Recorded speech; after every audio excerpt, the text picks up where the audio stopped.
just ran out of time tonight? Yeah, I suppose. That, we had our chance there to score, and in 10 when they beat us on the bell. So we nearly repaid it, but I think at the touch he pulled it forward, so be it. Nothing you can do about that. You happy with the touch he scored? Well, look, my staff in the box just saw the replay, said they didn't think it was forward, but look, it's done. It's done. You know, you're not going to. We're not going to be starting to whinge about that sort of thing. It's they played very well. I was very proud of my guys and their courage. They did their jumper proud, a little inexperienced, and a couple of things went out against us, and that's all it takes in these sorts of games. When you guys struck back early in the second half, did you think that was a big momentum shift that you perhaps should have? Oh, well, we talked about at half time that we would get some more ball, and we didn't have much ball at the back end of the first half, and we came out and showed that what we had, we just didn't get the ball where we needed it at times, and we used up a lot of juice defending our own line there, so it was hard going. But as soon as he gave us a penalty and we got a repeat set, we got down there and worked well and come up with some points. So at the end of the day, I suppose, as you said, it's run out of a bit of time. Tim, before the game, you talked about New Zealand's work in the middle third. Were you happy with the way you control things there tonight? Look, I think there's some pretty solid play in that first half from both sides in the middle, yeah, and our guys stood up really well. But you know, the second phase and Johnson's running on last and you know, skipping across field. You know, when he gets that sort of ball, they had I think 90% completions first half. That's pretty good for any side. You know, you'd be pretty happy with that.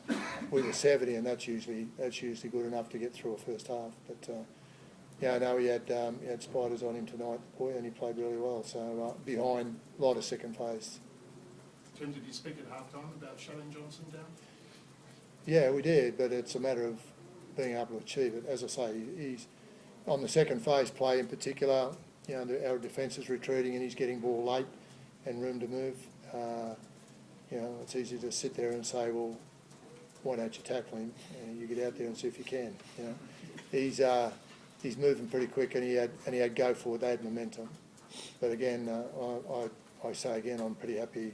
I'm very happy with the courage shown by our side. That defence on goal line, second half, that game could have blown out, and it didn't. And we gave ourselves a chance, and nearly snagged it. Cameron, how much was this loss hurt, basically?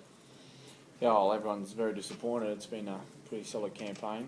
And we all worked very hard, you know, to get to this match, you know, players and staff included. So it's always hard to lose a test match, let alone a final, and hand a trophy back. But you know, I agree with Tim. You know, I was very proud of the way the boys played tonight. They played with a lot of courage.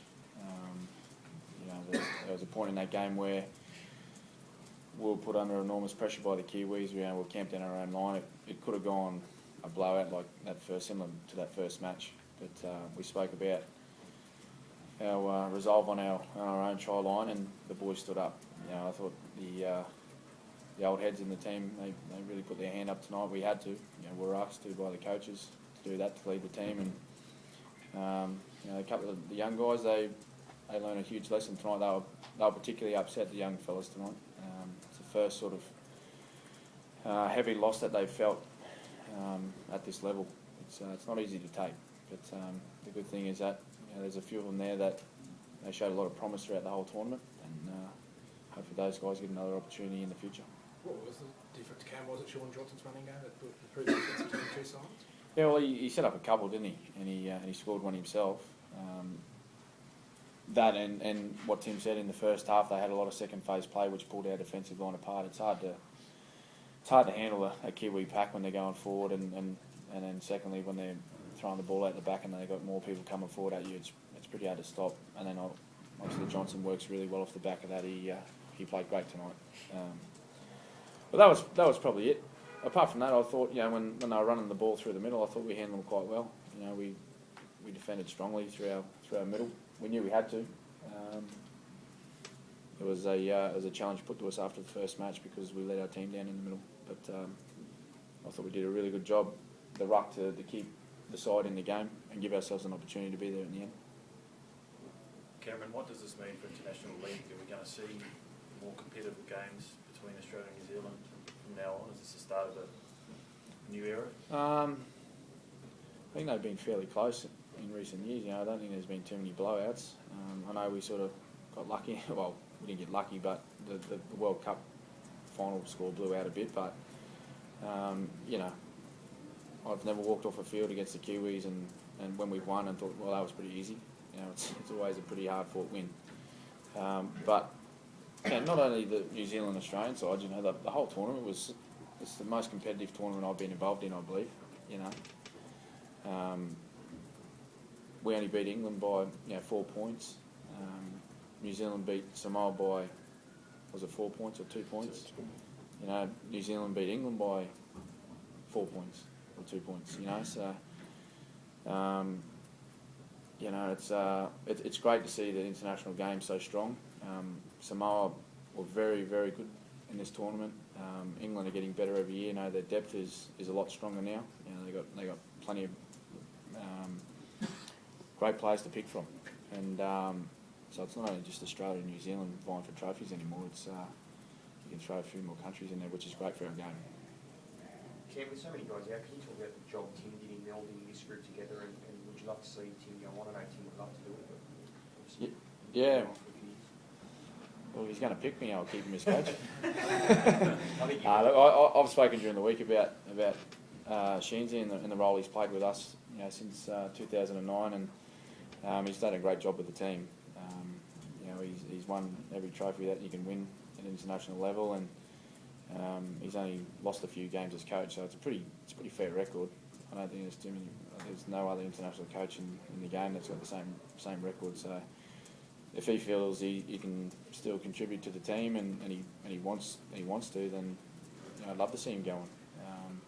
But he did a great job. It was a fair challenge for not just Tim but all the coaches and the staff, to get the group together. But a lot of new guys, a lot of new faces, guys that haven't played too much, big time footy, the big games. They played in some tight NRL matches and played in front of some big crowds, but nothing gets you ready for representative football until you get there. And I thought that the coaching staff did a great job.